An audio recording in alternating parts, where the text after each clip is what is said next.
VKR TV VKR voice ఇదే నిజం. మళ్ళొక్క మంచి ముచ్చట ఎత్తుకొచ్చిన ఇది చాలా ఇంపార్టెంట్. ఇది కూడా మరి ట్రంప్ మరో సంచలన నిర్ణయం తీసుకున్నట్టు తెలుస్తూ ఉన్నది. మరి ఏ నిర్ణయం? మరి అమెరికా అధ్యక్షుడు ట్రంప్ మరో సంచలన నిర్ణయం తీసుకున్నట్లు తెలుస్తూ ఉన్నది. విదేశాలకు ఇక నుంచి ఆర్థిక సహాయం చేయొద్దని నిర్ణయించాడట. మరి ప్రపంచవ్యాప్తంగా ఆరోగ్యం, విద్య, అభివృద్ధి, సెక్యూరిటీ, ఉద్యోగ శిక్షణ, ఎమర్జెన్సీ రిలీఫ్ కోసం అమెరికా ప్రతి ఏడాది $50 బిలియన్ ఖర్చు చేస్తుందట.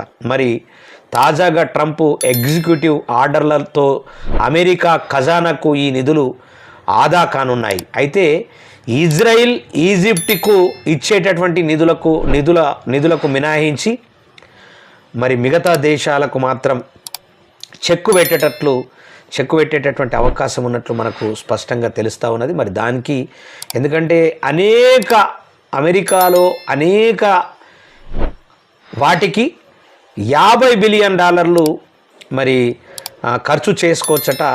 మరి ఇతర దేశాలకు మాత్రం అప్పిచ్చేటటువంటి ఆర్థిక సహాయం చేసేటటువంటి అవకాశం లేనట్లు ఆయన ప్రకటించిండు.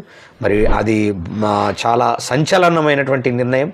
మరి ఇతర దేశాలతోని మరి ఆ దేశాలు మిగతా దేశాలు ఏవైతున్నాయో అప్పు తీసుకుంటున్నటువంటియో ఆర్థికంగా సహాయం కోరుతున్నటువంటి దేశాలు ఏవైతే ఉన్నాయో వాటికి మరి గడ్డు కాలం వచ్చిందా, లేకపోతే మరి ఆ దేశాల యొక్క అధ్యక్షులు కావచ్చు, ప్రధానమంత్రులు కావచ్చు, మరి ట్రంప్ను ఏం కోరతారు, మరి ఎట్లా రిక్వెస్ట్ చేస్తారు, మరి నష్టం జరుగుతుందా, లాభం జరుగుతుందా, లేకున్నా పర్వాలేదు అనేటటువంటిది వేచి చూడవలసిందే.